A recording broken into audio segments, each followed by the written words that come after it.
Hi everybody, welcome to the Paranormal Connection. I'm your host, Danna Wilberg. Well, we are back with more from our tarot expert, Mary Greer. She's the founder of Tools and Rites of Transformation. She's an author. She holds her master's in English literature and has won numerous awards. Welcome back, Mary. Oh, I'm really glad to be here. Thank you for having me. Well, I'm so happy to have you, just to have such a person who knows so much about something that is so fascinating just intrigues me. I feel really lucky that I found it early and have continued to find it intriguing. Yeah, well, we need to start with, a little bit of background about you and how you got into the tarot and just, a little recap of what we talked about in our last show. Oh, well, it was the end of the 60s, and a friend got a book, and the cards or the images at that time when we didn't have cards were just so intriguing. And it went along with a lot of the studies I was doing in college, Joseph Campbell's hero's journey and Carl Jung's ideas. I was also a theater major, so we were doing a lot of storytelling in theater, improvisation, and the cards were really all about that. So you can tell stories with the cards, and that intrigued me a lot as an English major and theater minor to, have these cards that not only told stories, but the stories were relevant to the person, so that the person would be going, "How did you know that?" Going, "Well, that's just what the cards say." So the modern decks, because they have scenes, pictorial scenes on all the cards, are really wonderful storytelling devices.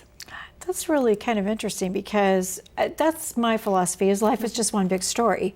So if you're able to sit there and kind of tell your story through cards, that's fascinating, just fascinating to me. Well, when you work with symbols in a person's life, you can actually look at a person's life events and look at those symbolically and have people come to insights about themselves and why they were in that situation. I do that a lot, but it all came from working with the symbols on the cards. So even without the cards, just telling any kind of story of your life, we can look at that symbolically, using the same kind of ideas that are found in the deck. Now, do you have a favorite deck that you use? The Rider-Waite-Smith deck. It's the very first deck I got, and through the years I keep coming back to that because the artist, Pamela Coleman Smith, seemed to capture something that wasn't just personal but really spoke to everybody and has done for over 100 years, so that anybody can really see the relevance to their life in the cards. Some decks can be really pretty, but it's more like you're either in that artist and conceptualizer's mind, their head stuff, which can sometimes feel kind of yucky, or it just doesn't seem that relevant to your own lifestyle. So I find the deck, I keep coming back to it because it is relevant to everyone. Okay. Yeah. Well, let's talk about intuition. You said there's a difference between being psychic and intuition. Yeah, there's kind of a whole range or spectrum of experiences that have their own characteristics but sometimes slide into each other. So at one end there's the psychic who doesn't even necessarily have to know a lot about the cards but can use them as a trigger for their own insights. Or even if you do know the cards, suddenly you see a very particular scene and there's no information in the environment. It comes to you from externally. It's extra sensory. Okay. Intuition is sensory. You're picking up a lot of information, and sometimes it's just logical jumps, sometimes it's stuff that you're getting from the person or even their voice if it's over the phone. And without knowing it, you're actually putting it together and recognizing a pattern. So kind of a pattern recognition that is instantaneous. One person described it as getting from A to Z without having to go step by step through B, C, D, E, F, G. It's that flash. Doctors have intuition, teachers have intuition. We all do. And the more experienced you are in your field, the more likely you are to have that intuition work. Because intuition just by itself, in an area you're not that familiar with, is 50-50 Yeah. in terms of it being right or wrong. Well, I was going to Yeah. ask you about accuracy. Yeah, You know? a lot of that, when it's just that kind of general knowledge, is prejudice, your biases, a little piece of information that could be wrong that you take for granted is correct, and a lot of other factors get in there. So it's not necessarily that correct. But if you are willing to discipline yourself and train yourself and keep studying through your life, you can get better at being intuitive in a way that's correct. There's lots of little tricks that the neuroscientists have actually uncovered that help you to be more accurate in your intuition. Oh, my goodness. And there's also empaths. I'm strongly an empath, where I pick up people's emotions very strongly and feel a need to want to fix it. So I've got a little mantra for myself, which when I'm doing readings, you don't have to fix it, Mary. You don't have to fix it. Because that's a trap, trying to fix somebody's problem. Yeah. And that's not really what the cards work for best. I have one that says, not my circus, not my monkeys. That's a good one. Yeah, that would be a good one to remember. Well, let's talk about the different kinds of spreads there are. How many are there? An infinite number of spreads, Oh, my because people goodness. are making up new spreads all the time. Okay. As a matter of fact, there's forums on the internet where groups of people get together and make up spreads and teach each other their favorite, a Halloween spread, dozens, hundreds of spreads for relationships. I do spreads when I go to the movie, or especially when I go to a play, something that's deeper. I do a spread before I go in to look at the major conflict and the motivation of the actors and something significant I need to pay attention to. Wow. And it makes me a more active participant in viewing the play or a good serious movie. So I love doing that. It just, and when there's literalisms, when there's something literal from the card, it comes up on the screen, I'm kind of jumping up and down going, oh, look. Yeah. Wow, what a fascinating gift that you can do all that. Oh, How interesting. Actually, that's something that almost anybody can do. People use the tarot to write books and poems, and you don't really have to know a lot about that. You just work with the symbols and images on the cards. Well, why don't we do a little spread here? Okay. Yeah, so you can show everybody. Yeah. So how you you do this. shuffled them, but I'd like you to hold them while you tell Okay. me what your question is, because you haven't told me that yet. Okay, my question. And I forgot how we're supposed to address this. What do I most need to look at? What do I need to most look at as far as my writing career? Okay. So I want you to cut the deck into 3 stacks. Okay. Okay. And we're just going to do a quick 3-card reading. There's a 10-card reading that's called the Celtic Cross that I use a lot. But for our purposes, we'll just look at these 3 cards. So I like to work interactively, which means that I use my knowledge of the cards to ask you some questions to get you involved in the whole thing. And to start out with, I'd like you to simply describe this card literally. Don't worry about any kind of meaning, but for people at home, if they couldn't see the card, how would you give a literal description of what? Is there a person on the card? What's the person wearing? Well, there's a person on the card who is holding a stick, a very large stick or a rod, and the person looks like they are building something. So there are several rods on the card, and they're what lining makes you them. think that they're building something about the way they are? Because from the contemplative look on his face and the fact that they're all lined up. So in order to build something, you have to kind of line it all up. So repeat what you said to me, but say it as a first-person present tense statement. I'm building. I am building my career as a writer. And to do that, you had to Get all my ducks in a row. Yeah, so see, there's a very literal level of the card, which basically kind of says this is the stage you're at. Now, one thing that people often notice is that the figure, what seems to be his emotions as he's standing there? Go ahead and look at that closely. He's not happy with the way they're all lining up. Okay. Do you want to go ahead and say that in first person? Okay, I'm not happy with the way everything's lining up. Okay. It could be better. All right, so then we get to the next card, which is the Ace of Swords. So the first one was the Nine of Wands. This one's the Ace of Swords. And that suggests, you're not totally happy with how things are lining up. So again, just describe this Ace of Swords. Oh, catch it? Go ahead. Well, this looks like, to me, it's the crowning glory. What makes you say that? Because in the picture? crown is at the tip of the sword, and it, to me, with the hand, sort of the energy that's going through the hand, and holding the sword is sort of like a, I did it. This is my crowning glory.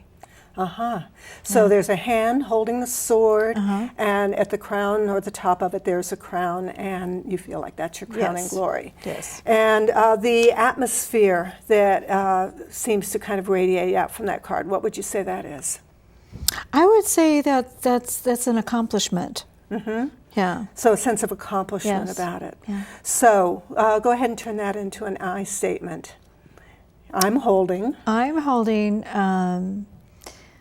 a sense of accomplishment. Yeah. Wow. And crowning glory. And My the crowning sword, glory. traditionally swords are about the mind and logical mental processes, but they're also sharp-edged, and this sword has two sides. So it's able to discriminate and to cut out any of the things that were being lined up here that aren't working towards that sense of success and that crowning glory that you had. So it's suggesting that you have to do some work, which means to cut out distractions, things that aren't really part of the project that you're working on, anything that needs, and using discrimination to determine what that is, and that's really the next step for you. Okay. The final card is the Queen of Wands, and so we've got a repeat of Wands, and she's reversed. Now, reverse cards have a lot of different meanings. I tend to go with there's something in that you're either resisting or denying. So go ahead and describe the card upright, and we'll listen to hear, what is it that you're resisting about that? Oh, wow. It's an interesting card. Okay, so she's holding one wand, and she's looking sort of far off into the distance, almost as if she's expecting something. And I love the expression on the cat, like, oh, no, you don't. So what would the cat be saying that to? If the cat was talking to you and saying, oh, no, you don't, what would it be referring to? Well, for some reason, my sister comes to mind. Kind of I told you so. Kind of, you need to start listening to people's advice about what to do.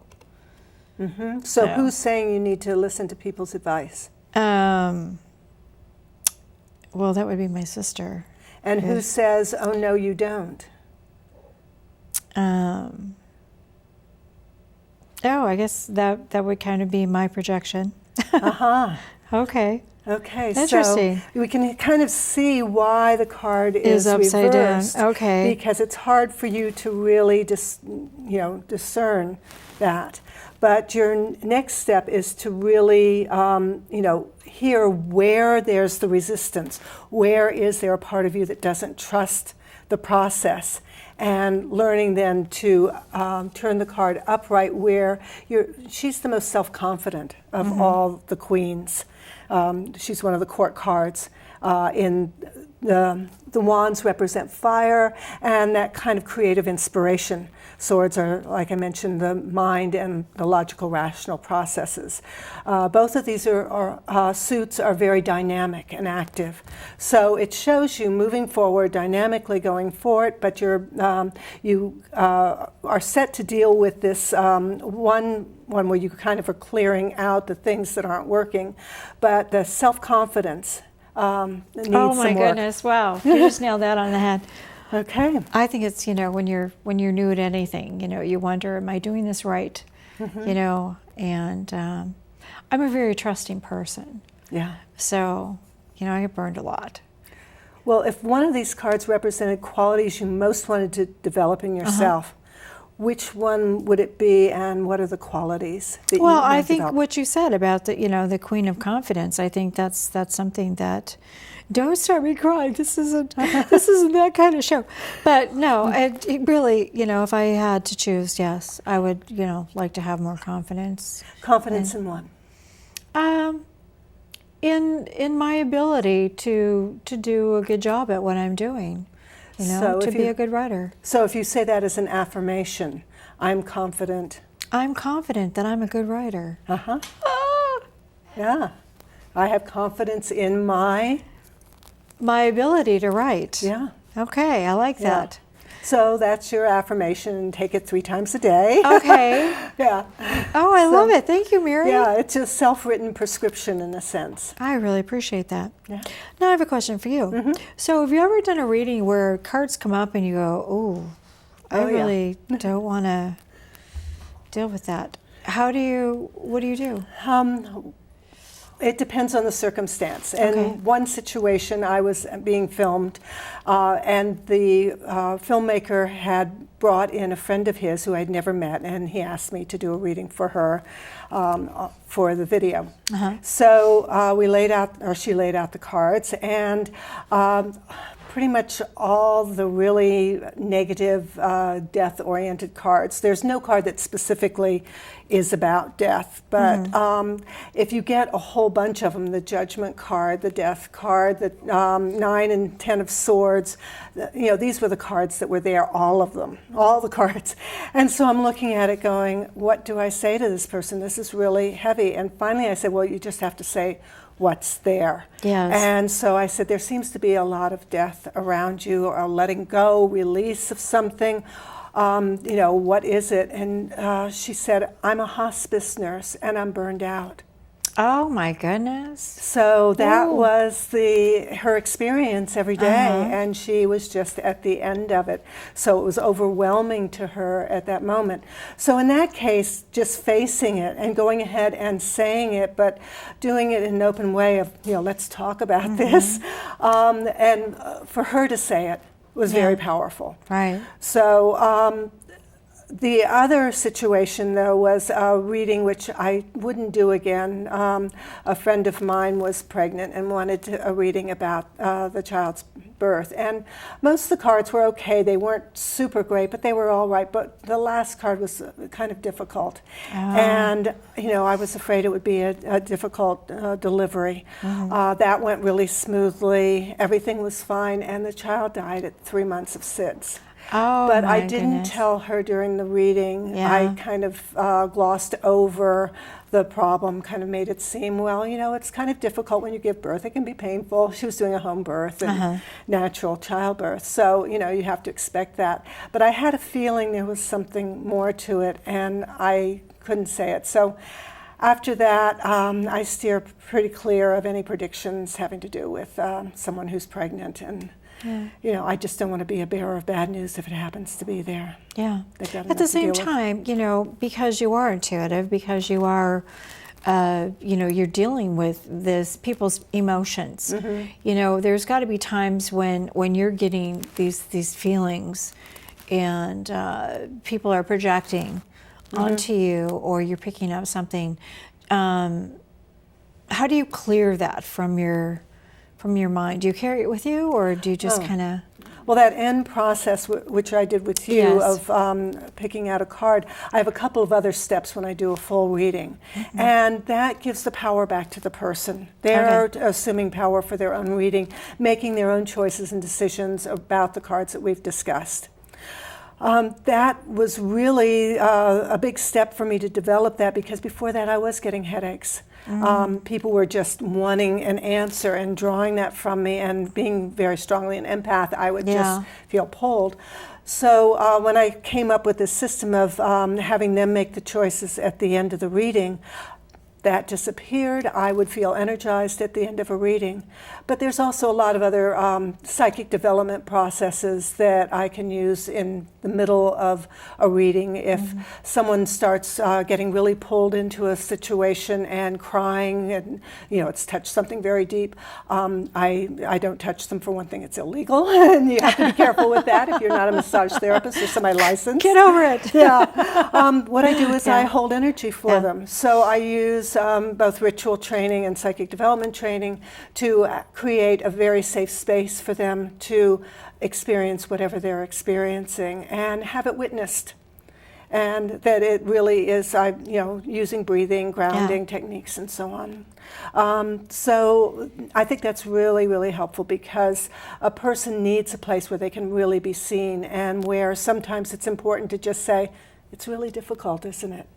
Yeah. And for a person to say, oh, you're the first person who's not tried to talk me out of it or fix it for me, but has just seen where I am. Yeah. So I feel that's one of the important things that we can do.